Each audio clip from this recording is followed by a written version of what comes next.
Coming up now on SU News. First, another stabbing in Boston, this time on Suffolk's urban campus. Then, the Boston Red Sox part ways with manager John Farrell. And the Fenway area filled with music, colors, and dance. It's all coming up on SU News. The story starts here, in the heart of the city. We've been following this story since it first broke. Everybody's waiting to find out what's next. It's an issue for residents here and around Boston. Now, the city is buzzing. It's a story you first saw on SU News. It's the talk of the town. It's all coming up on SU News. Welcome to SU News, the weekly news program brought to you by the Department of Communications and Journalism at Suffolk University. I'm Cecilia Favela. And I'm Brandon Hyde. We start today with yet another stabbing in Boston, this time on the campus of Suffolk University. SU News reporter Olivia Ladon is live in the studio with more on the story. Late Monday night, a man was stabbed in front of a Suffolk dorm on Tremont Street, leaving students on edge.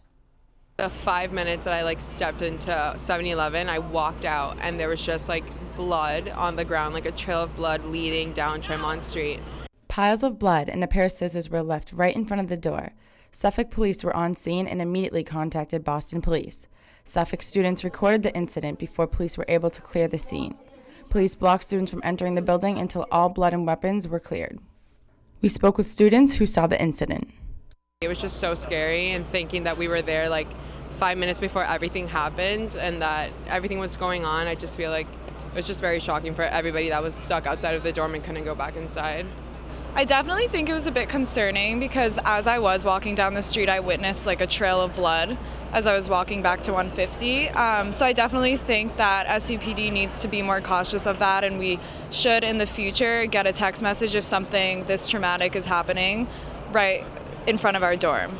The suspect was immediately taken into custody on scene, and the victim was transported to a nearby hospital. We spoke with Officer Jameson Yee on what they plan to do to keep students safe and why students didn't receive a text to stay clear of that area. In that situation that just occurred, it started with a assault between two individuals, and then once the person was actually stabbed, Boston police was already notified so there was no longer a threat to the campus community. The threat was in essence neutralized because they were in custody at that point in time.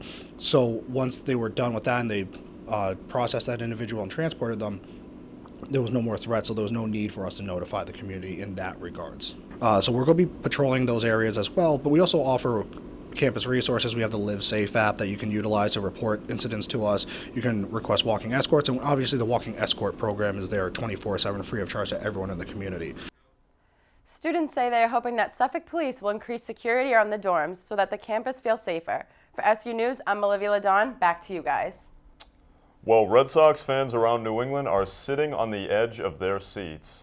Yes, news coming out of Fenway on Wednesday that the team will be making a significant change to their clubhouse. SU News' Matt Brown has the story. In a statement released on Wednesday morning, the Red Sox announced the removal of their head coach.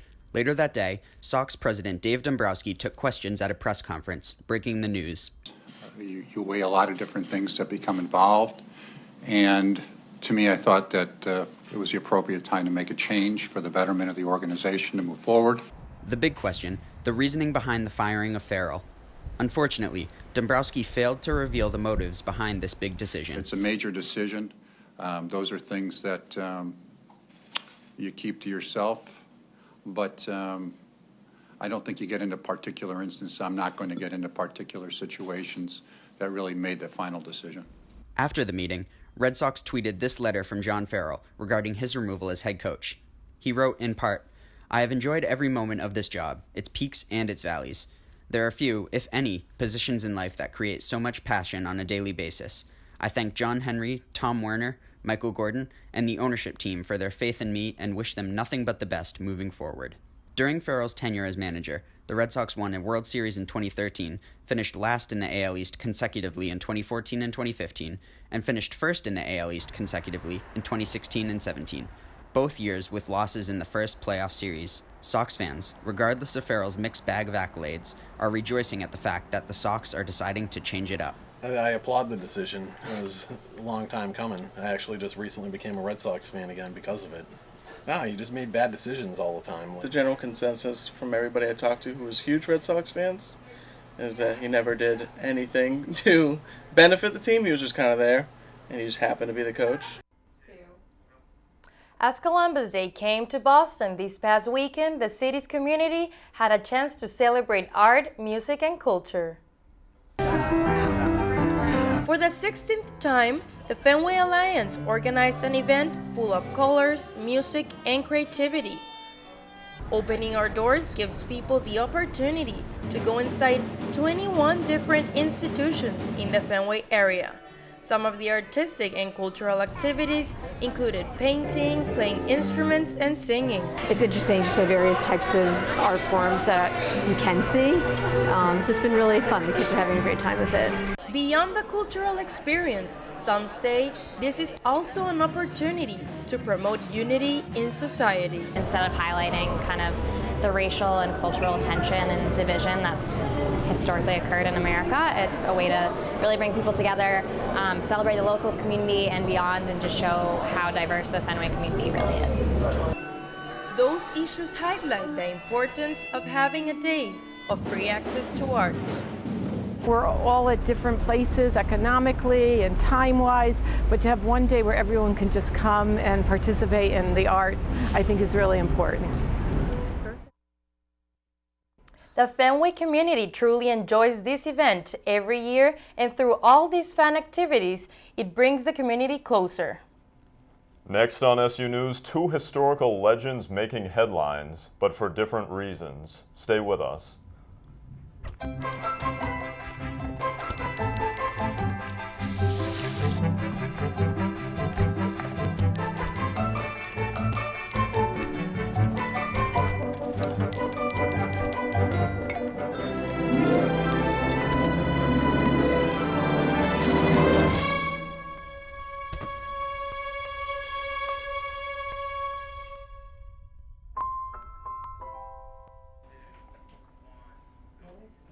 Welcome back to SU News. The City of Boston announcing plans to build a monument in honor of Martin Luther King Jr., and the statue is set to be built in the Boston Common. SU News reporter Mary Boucher has more on the story.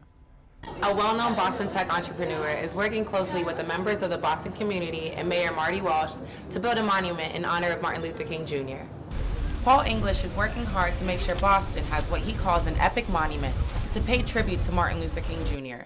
Mayor Walsh and his administration plan to help with the public contest searching for artists who can design the statue. English says he wants the monument to focus on MLK's words and the relevance it has in today's society. He is donating $1 million of his own money to the project and plans to raise at least $5 million more for the construction of the monument. One of my favorite pictures is with Martin Luther King is like this, and I say to myself, I wonder what he's thinking about that, all the fight that they fought for, and people are still complaining it's racism. We've had a black president, it's not racism. Boston has a complicated history with race. There have been several racially charged incidents at Fenway Park. Adam Jones, a Baltimore Orioles player, was harassed by fans. Days later, a Kenyan woman was attacked with racial slurs. And most recently, a banner protesting racism was hung from the Green Monster during a game. When I lived in Atlanta, people will just say that they're racist, and you just go on with your day. With here, you gotta figure it out. It's like a little equation. Okay, if they do this, does that make them racist? English says Boston is a perfect fit for an MLK monument. Dr. King received his PhD from BU and met his wife Coretta in the city. He also led a march from the South End to the Commons, where he gave a speech about civil rights. He deserves it, he deserves it for everything he done, everything he stood for, everything from what back then that was brought into now. I mean, that's a lot. That's a big achievement, and sure, he deserves it. Look around you. You see every other monument, and for his time and his era and what he's accomplished. The Dr. Seuss Museum in Springfield honors the late author and Massachusetts native, but the museum came under fire last week for a controversial mural. SU News reporter Kelly Mitchell has more. The works of Dr. Seuss are a childhood staple, but after a mural meltdown based on a picture that was originally published in 1937, people are wondering if the image is appropriate, especially for kids. The Dr. Seuss Museum in Springfield is now replacing a mural after 3 authors boycotted a museum event in protest. The authors said the mural depicts a, quote, jarring racial stereotype. The image taken from the Seuss book, And to Think That I Saw It on Mulberry Street, contains a Chinese man depicted with chopsticks, a pointed hat, and slanted eyes. But many of the people I talked to in Boston had trouble finding the issue. I'll give you a big hint. It's right there. Yeah, the Chinese man. Once pointed out, most people agreed with taking down the mural. I think it's very inappropriate for little kids. And it sucks that it's in a kid's book and that it was done a long time ago and we're still showing these kids and we're making a mural out of it. As someone who's Asian American, I don't think that the picture is that bad, but a lot of the people that are saying they shouldn't be offended don't have the say whether or not someone should be offended. Others are worried about the precedent removing the mural sets. The reaction afterwards, it's, oh, we can take down this. Like, how far does it go? When does it stop? Springfield's mayor has said the museum should not have given in to the author's demands, saying in part, this is political correctness at its worst, and this is what is wrong with our country. Some I talked to agreed it was an overreaction. It's in the context. You know, it's in a Dr. Seuss book. It wasn't meant to be hurtful. Last weekend, 2 businessmen offered to buy the mural. The 3 authors have since said they're heartened by the museum's decision to take it down and believe this will better represent Dr. Seuss's legacy. At Boston's West End Library, I'm Kelly Mitchell, SU News. Millions of women are in danger of losing birth control coverage for pills after the Trump administration rolled back a mandate requiring coverage. SU News reporter Yulin Sanchez explains. The Trump administration has expanded the rights of employers and insurers regarding women insurance coverage for birth control pills. This is in response to the contraceptive coverage mandate issued by the Obama administration, which removed the cost barrier for birth control. The mandate brought a lot of controversy on whether it violates women's rights. For families, for businesses, for government, for everybody. And that's because it's a lot cheaper to prevent an illness than to treat one. Birth control pills should be covered by our health insurance because it lets us decide what we want to do with our body, whether we want to get pregnant or not. Birth control can also be used to treat various medical conditions. The mandate gives leeway to companies with religious convictions to deny women coverage. There's also a lot of benefits to this pill that a lot of people don't look at and don't really discuss or think about, such as it can help with acne, it can help with our menstrual cycles, such as helping with cramping. It can help with iron deficiencies, and it has the potential to help with, decrease the chances of a woman getting ovarian cancer. More than 55 million women who currently have access to birth control without co-payment could lose coverage. Lawsuits have been filed to block the change. This is Yewelin Sanchez for SU News.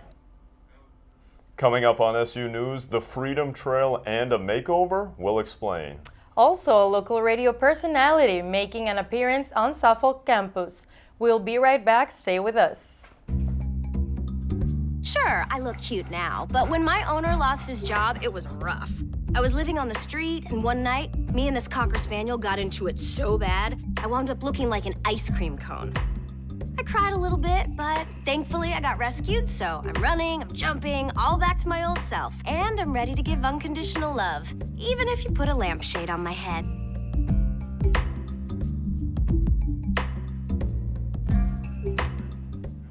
Welcome back. The centuries-old Freedom Trail in the North End is getting a 21st century makeover. Yeah, Cecilia, North Square, which hasn't been redone since the 1970s, is looking to become a more inviting area for Boston residents and incoming tourists. 1, 2, and... On Wednesday, Boston Mayor Marty Walsh announced the project to revitalize North Square, part of Boston's North End. It's going to create a more enjoyable space for people of all ages and all abilities. It's going to support our local businesses and create even more opportunities for investments for our restaurants and for our stores. And when tourists come to our city, they're going to stop and really take a look here and see exactly how the country really started, right? Could have started right here in this particular neighborhood. The neighborhood surrounding the historic home of Paul Revere is getting a $2.5 million renovation. We need to salvage our historic sections. We definitely do. The project plans to transform the cobblestone square and the surrounding streets in front of Revere's house into a livable, walkable, and sustainable area. Regardless of how much the North End changes sometimes, it does remain the same. And today is one of those days, and this project is one of those projects of change but remaining the same. As one of Boston's oldest neighborhoods, North Square sees around 4 million visitors per year. This whole area is just gorgeous. We're from Texas and we just love being in Boston, and I'm just happy they are renovating it. And whatever it costs, I think it's worth it. And Mayor Marty Walsh also said that although this could cause traffic problems, he hopes that the people of Boston will be patient. Suffolk's Poetry Center held another successful Sire Speaker series on Wednesday, and it was a name you may recognize. Yeah, this famous radio personality met with Suffolk students to talk about his career. SU News reporter Jacob Toby has the story. Students interested in professional radio were treated to a special guest here on Wednesday, visiting Suffolk's Poetry Center. Carson from the popular Carson and Kennedy Morning Show on Mix 104.1 here in Boston. Carson Tager visited the Sawyer Library on Wednesday for an event hosted by the Suffolk Free Radio, talking to students about the radio business and his career path. Tager offered students great insight into what it takes to make it into the business. To think that now here I am kind of sharing some of the knowledge that I have from, from radio and broadcasting is, it's fun. To think that, I'm doing something now with my career where I can, give some of that back it's neat. Tager didn't start out in Boston, as his path was paved through many avenues, including a stop in Memphis. He has worked his way up to now what may be considered Boston's primetime morning drive show. One piece of advice is just work, man. It's just put the time in, put the effort in. I think that's the thing that stands out to me for my own career and for all the people that I see that are around me that are really successful. You be really good to people and you work really hard and good things will happen. Suffolk students got a taste of what it's like to work in radio, and they all say that the event was well worth it. Yeah, it's really cool to see someone who's just kind of thriving and encouraging people to join. It's pretty interesting to have someone who's so established on the radio station just come and see us, I guess, and want to talk to us about all the job offers and everything like that. That was cool to see that it's not just a dying brand. There's actually a man behind the voice, and it's kind of cool to see him. Students who attended this event definitely got some great insight and motivation from Carson's presentation and hope to learn from his experiences. Reporting in Boston, Jacob Toby, SU News. That does it for us here at SU News. Thank you so much for being here with us. I'm Cecilia Favela. And I'm Brandon Hyde. We'll be back next week. See you then.